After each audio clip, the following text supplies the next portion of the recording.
अभिनंदन जोहार। आज की इस प्रेस वार्ता को संबोधित करने के लिए हम सबके बीच उपस्थित है प्रदेश के प्रथम मुख्यमंत्री, वर्तमान में भारतीय जनता पार्टी के प्रदेश के अध्यक्ष, नेता प्रतिपक्ष आदरणीय बाबूलाल मरांडी जी। मैं उनका इस मंच में स्वागत करता हूँ, अभिनंदन करता हूँ। साथ ही उनकी बाएं तरफ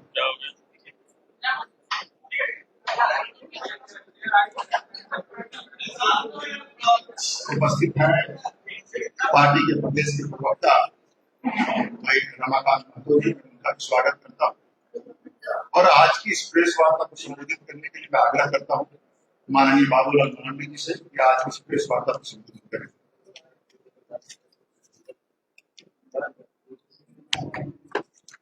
चले भाई, बहुत बहुत धन्यवाद आप सबको। आवाज ठीक है ना?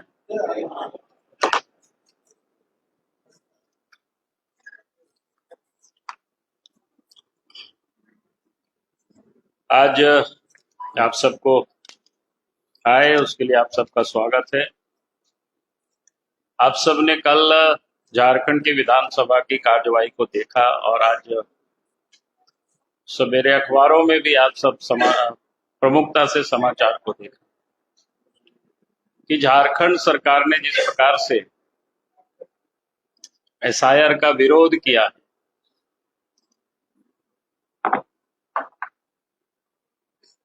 तो मैं ये कहूंगा कि वो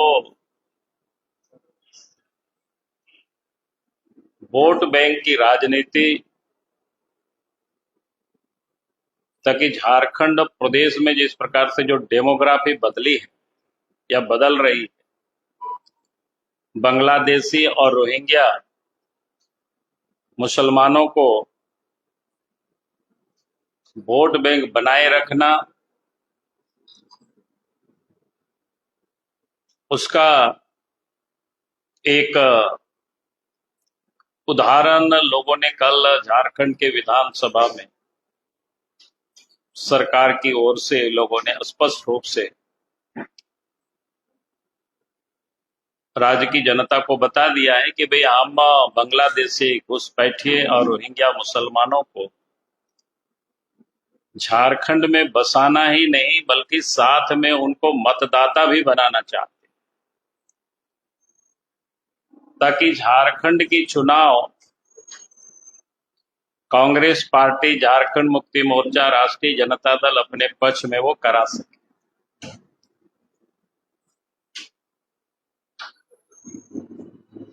मैं एक दो आंकड़ा आप सबके समझ पहले भी मैंने रखा है। मैंने बार बार कहा है कि भाई झारखंड किस प्रकार से अलार्मिंग सिचुएशन है झारखंड की, और उसमें से सबसे अधिक अगर कोई प्रभावित होते हैं, सबसे पहले प्रभावित तो पूरा राज्य होगा, पूरा देश ही होगा, लेकिन सीधा और तत्काल अगर कोई प्रभावित होंगे तो हमारे आदिवासी भाई बहनें उससे प्रभावित होंगे। और मैं ये बात इसलिए कह रहा हूं कि आज भी अगर आप संथाल परगना झारखंड में ऐसी दर्जनों ट्राइबल महिला है जो रोहिंग्या, बांग्लादेशी जो बसे आकर के वैसे महिलाओं के साथ शादी करना, तो उसमें से लोग मुखिया भी बने हैं, जिला परिषद के अध्यक्ष भी बने। तो अगर इसी प्रकार से डेमोग्राफी बदलते रहा तो आने वाला समय में इसी प्रकार से ट्राइबल लड़की से ये जो रोहिंग्या और बांग्लादेशी मुसलमान है शादी करेंगे, विधायक भी बनेंगे और सांसद भी बनेंगे, और वो दृश्य अब साफ दिख रहा है। मैं उसी को थोड़ी सी आंकड़ों में बताऊं तो आप सबको और शायद समझ में आएगा। पहले भी ऐसे मैं बता चुका हूं। 1951 में जब पहला सेंसस हुआ था, उस समय झारखंड राज्य में 35.38% आदिवासियों की आबादी थी, और उस समय 8.9% मुस्लिम आबादी थी। लेकिन अगर 1951 से 2011 ये अंतिम हुआ है जनगणना, 2011 के बाद अभी हुआ नहीं है, तो जहां 35.38% आदिवासियों की आबादी थी वो घट करके 26.20% आबादी हो गई। यानी किस प्रकार से आबादी में ये गिरावट आई है आदिवासियों की। और वहीं जो 8.9% की आबादी मुस्लिम आबादी थी, वो आबादी आज 2011 में 14.53% हो गई। यानी एक तरफ आबादी घटी और दूसरी तरफ आबादी जबरदस्त बढ़ी है, छलांग मारी। इससे आप समझ सकते हो, अगर इसी प्रकार से अच्छा उसमें भी कोई, अगर हमने रोहिंग्या बांग्लादेशी मुसलमानों की बात की तो लोग ये कह सकते हैं कि मुसलमानों की बात करते हैं।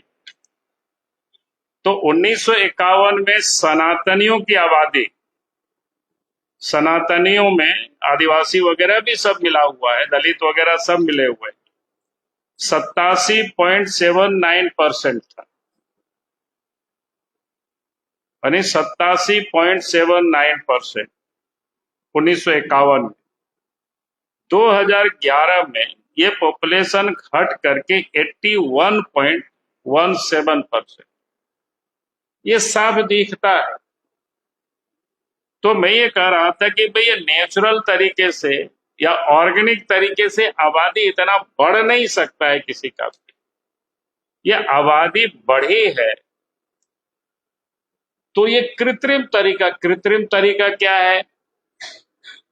बांग्लादेश से लगातार घुसपैठ होते रहा है, रोहिंग्या, बांग्लादेशी, और कांग्रेस और झारखंड मुक्ति मोर्चा, राजद जैसे लोग जो राजनीति करते हैं, ऐसे लोगों को वोटर भी बनाना, उनका राशन कार्ड भी बनाना, उनकी जन्म प्रमाण पत्र भी बनाना, उनको जमीन जायदाद भी उपलब्ध कराना, उनको बसाना। और कल के विधानसभा में साफ देखा वो लोग चाहते क्या है वो लोग। तो इसलिए मैंने कहा कि ये एक आप सबके सामने, चूंकि मैंने पहले भी रखा था इसलिए मैं यहीं से शुरू किया हूं ये बातों को। उसके बाद मैं थोड़ी और जिसकी अभी चल रही है शायर की मतदाता सूची के बारे में, तो मैं कहूंगा कि 2014 और 2019 के बीच में देश में जो मतदाता की जो प्रतिशत की जो वृद्धि हुई है, 14 और 19 के बीच में देश के अंदर में 9.3%। झारखंड में मतों की जो वृद्धि का प्रतिशत है उस समय वो बहुत अधिक नहीं है, कम ही है, 6.2%। यानी 2019 में, 14 से लेकर के 19 से 5 वर्षों के दरमियान। लेकिन 2019 से 24 के दरमियान जो देश में मतों की मत प्रतिशत में जो वृद्धि हुई है वो 10.1%। 10.1% देश में मत प्रतिशत की वृद्धि हुई है 2019 से 24 के बीच में। लेकिन झारखंड में जो वृद्धि हुई वो 16.7% हुआ। ये गौर करने वाली विषय है। 16.7%, यानी देश की आबादी, मतदाता, उन्हें वोटरों का 10% जब 2019 से 24 के बीच में जो वृद्धि हुई है, लेकिन वहीं झारखंड में 16.7%। 2019 से 24 किन लोगों की सरकार रही है आप सबको ध्यान में है? पहले किन की सरकार थी? तो आपने देखा कि उस समय वृद्धि नहीं हुई है, 6.2%, यानी नेशनल ग्रोथ से भी कम था। लेकिन जैसे ही झारखंड में हेमंत सोरेन कांग्रेस और राष्ट्रीय जनता दल के नेतृत्व में सरकार बनी, तो नेशनल का जो वृद्धि दर है उससे कई गुना अधिक हो गया। यानी उसको आप देख सकते हैं सीधे 10 से 16.7% की बढ़ोतरी हुई। तो ये बड़ा चिंता का विषय कि आखिर इतनी संख्या में इस प्रकार से, इस रफ्तार से कैसे बढ़ा, जबकि झारखंड से जो हमने कहा कि पिछले 14 से 19 के बीच में उनकी वृद्धि नहीं हुई, क्योंकि उस समय झारखंड में भारतीय जनता पार्टी के नेतृत्व में एनडीए की सरकार, उस समय इस प्रकार के लोगों को कोई वोटर भी नहीं बना रहा था, उनको बसाने का भी काम या कोई मदद नहीं कर रहा। अब चूंकि इन लोग उन लोगों को बना रहे हैं, इसलिए ये लोग हंगामा करते हैं। मैं आगे कुछ उदाहरण देना चाहूंगा कुछ विधानसभा क्षेत्रों का, खास करके जो रिजर्व सीट है उस पर। वो भी सब नहीं है उतना, बाकी आप सब लोग भी देख सकते हैं, वर्क कर सकते हैं, क्योंकि आप भी पत्रकार के साथ साथ इस देश है कि आप सब भी नागरिक हैं। हम सब का दायित्व बनता है। और वोटर लिस्ट तो आज द इलेक्शन कमीशन ने नेट पर सब कुछ डाला हुआ है, कोई ऐसा नहीं है कि कोई छुपा हुआ है, हमें किसी से मांगना पड़ेगा। आप भी नेट से सब कुछ ले सकते हो, देख सकते हो बूथ वाइज, तो आप सब लोग भी कर सकते हैं। तो हमने कुछ बूथों पर दिखवाया था कि भाई इसमें से क्या है, तो इसमें से आपको समझ में आएगा। तो ये 22 विधानसभा क्षेत्रों का हमने थोड़ी सी दिखवाया। तो उसमें से मैं आप एक विधानसभा जैसे सिमडेगा विधानसभा में, यानी 2019 में जहां 1,90,000 वोटर था, वहीं पर 2024 में सिमडेगा 2,21,000 वोटर था, वहीं 2024 में 2,44,000 वोटर होगी।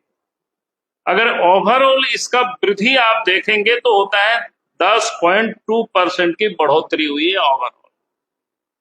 यानी टोटल में से मतदाता कितना बढ़े हैं? 10.2%। लेकिन वहीं पर 2019 में मुस्लिम मतदाता 9,308 थे, लेकिन 2024 में उनकी आबादी 16,605 हो गया। उसकी अगर आप वोटर में उसको परसेंटेज में देखिएगा तो 78.4% की बढ़ोतरी हुई। और वहीं पर अगर शेष वोट को आप देखेंगे बढ़ोतरी, तो नॉन मुस्लिम की 7.2%। ये चिंता का विषय है कि नहीं, आखिर इतनी बढ़ोतरी कैसे हुई, इतना वोटर्स कहां से आए? मैंने संथाल परगना का बात नहीं किया, यानी सुनियोजित तरीके से जगह जगह लोगों को बसाया जा रहा है, उसमें मदद किया जा रहा है। भाई कौन देखेगा इस काम को? मैं वोटर लिस्ट पॉपुलेशन की यहां बात नहीं कर रहा हूं, वोटर्स की बात कर रहे हैं। आप सब लोग भी निकाल करके एक विधानसभा में इसको देख सकते हो।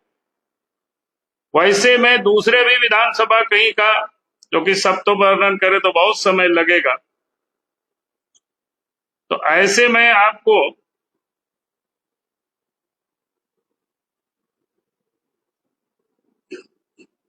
जैसे जगन्नाथपुर विधानसभा, वो भी कोल्हान में है। जगन्नाथपुर विधानसभा में 2019 में 1,71,000 वोट थे, 2024 में 1,98,000 वोट हो गया। उस समय की ओवरऑल जो वहां वृद्धि हुई है 15.7%। लेकिन अगर उसमें आप देखते हैं कि मुस्लिम वोटर की वृद्धि जगन्नाथपुर में 52% हो गई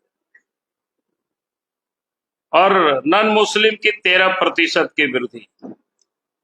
तो इस प्रकार से हर विधानसभा क्षेत्रों में, यानी पूरे झारखंड प्रदेश में जो डेमोग्राफी बदल रही, सुनियोजित तरीके से मतदाता सूची में लोगों का नाम दर्ज कराया जा रहा है। ये देश के लिए भी, झारखंड के लिए भी, हम सब लोगों के लिए चिंता का विषय है। और मैं कहूंगा कि आप सबने अखबारों में भी देखा है, चकुलिया जैसे, घाटशिला जैसे क्षेत्रों में एक एक गांव से जितनी संख्या में जन्म प्रमाण पत्र बनाया गया, अखबारों में भी छापा, उसका शायद जांच भी चल रहा है। और जिन गांवों में एक भी मुस्लिम परिवार नहीं है, उनका भी वहां जन्म प्रमाण पत्र वहां भी बना, सैकड़ों की संख्या में। उसी प्रकार से जिन गांवों में जहां कोई मुस्लिम पॉपुलेशन नहीं है, वहां भी मैया सम्मान योजना के तहत सैकड़ों की संख्या में लाभ लोग उठा रहे थे। बाद में जो जांच हुआ तो कोई मालदा, कोई मुर्शिदाबाद के मिले। और वही नहीं, आपने देखा होगा विधानसभा में विधायक ने उठाया था चतरा से, चतरा के प्रतापपुर सरब में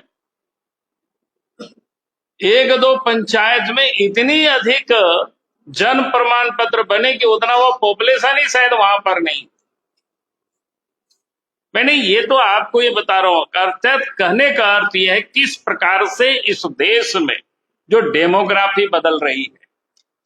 और जब इलेक्शन कमीशन जो इस प्रकार के फर्जी वोटर है, विदेशी वो आकर के हम मतदाता सूची में नाम डाले जा रहे हैं, उनको हटाने की बात कर रहे हैं, तो आप देख रहे होंगे कि विधानसभा में उसको रोकने के लिए, उनको बचाने के लिए वोट बैंक की राजनीति के कारण अब वो लोग विरोध कर रहे हैं, प्रस्ताव पारित कर रहे हैं। पार्टी इसका विरोध करेगी और हम इलेक्शन कमीशन से भी हम मांग करेंगे कि भाई इस प्रकार की जो वोटरों की वृद्धि हुई है, अब एक एक वोटों का सत्यापित होना चाहिए। भले क्योंकि अभी चुनाव झारखंड में नहीं है, भले 1 साल लग जाए, लेकिन फिजिकल जिसको बोलते हैं सत्यापित करनी चाहिए कि वास्तव में वो यहाँ के लोग है कि नहीं है, ताकि जो वास्तव में जो वोटर है, जो यहाँ के नागरिक है, वही मतदाता सूची में अपना नाम दर्ज कर सके, दूसरा कोई नहीं दर्ज करे। ये हमें सुनिश्चित करानी ही पड़ेगी, तभी ये डेमोग्राफी ठीक होगी, नहीं तो फिर डेमोक्रेसी पर ही ये खतरा होगी। तो इसीलिए आज मुझे लगा कि मैंने आपको पूरी बातें 2-3 खाली उदाहरण के लिए मैंने आपकी समझ रखा।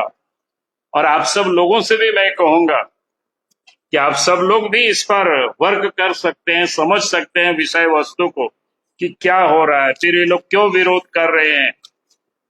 इन्हीं शब्दों के साथ बहुत बहुत धन्यवाद।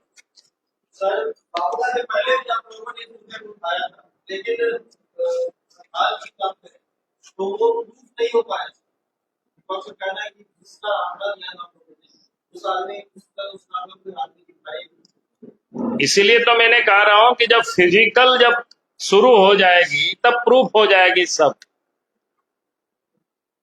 फिजिकल का मतलब ये होता है कि जिस प्रकार से पोलिंग बूथों पर लोग वोट डालते हैं, आते हैं, उस समय उसी प्रकार से हर पॉलिटिकल पार्टी के एजेंट जाए गांव में, फॉर्म भरवाए फिजिकल, और फिर उनसे देखे भी आदमी कौन है। बाकी अगर खाली कागज में देखेगा तो कभी प्रूफ नहीं होगा। तो जिस गांव में कोई नहीं है वो भी उस गांव का अगर अपने को दिखा लेते हैं, अभी आपके चकुलिया तरफ में हुआ है ना, आप ही लोगों ने अखबार में छापा, हम लोग तो बाद में बोले हैं, पहले तो मीडिया में आया विषय को। अभी अभी कांग्रेस ने कहा जो अभियान चला रहे हैं वोटर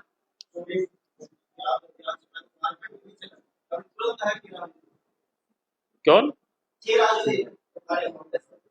क्या बोला है?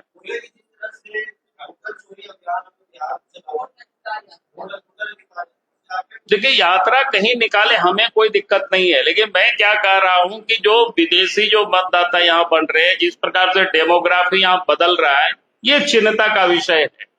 और इस पर इलेक्शन कमीशन को एसआईआर करना चाहिए, और उससे भी अगर कोई मजबूत कोई रास्ता हो कि हमें उन विदेशियों को, घुसपैठियों को, रोहिंग्या को हम कैसे उसको छांट सकते हैं, कैसे उसको ढूंढ निकाल सकते हैं, उसमें के लिए भी रास्ता निकालनी चाहिए, खोजनी चाहिए।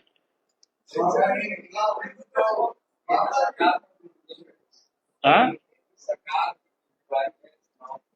तो केंद्र सरकार ही तो कर रही है ना। अगर कोई घूस आया सीमा से, अब हर घर में पुलिस तो ड्यूटी नहीं करती है, कानून बना हुआ है। अगर कोई चोरी डकैती होती है तो आप थाना में ये करते हैं, दायर करते हैं, फिर थानेदार उसको पकड़ते हैं, अपराधियों को खोजते हैं। तो ये आप कहेंगे तो पुलिस का काम था, हम सोए हुए थे, भैया मेरा घर में हो गया चोरी, तो ऐसा नहीं चलेगा भाई।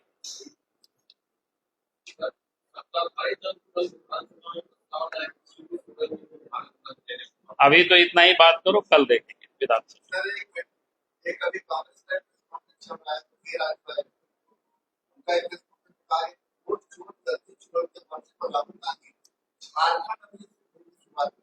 अरे भैया मैं कहूँ कि राहुल गांधी 2-2 जगह चुनाव जीते, उनकी बहन भी चुनाव जीते, वोट चोरी करके चुनाव जीते हैं क्या? बताना चाहिए उनको। ये सब तो बकवास करते हैं। उनका असली काम तो वो इसलिए कर रहे हैं, देश में अराजकता की स्थिति पैदा करना, ताकि एसआईआर बंद हो जाए और ये बांग्लादेशी या रोहिंग्या घुसपैठियों मुसलमानों को हम मतदाता बना ले, अपना वोट बैंक बना ले। उसके पीछे का यही कारण है, और क्या कारण है?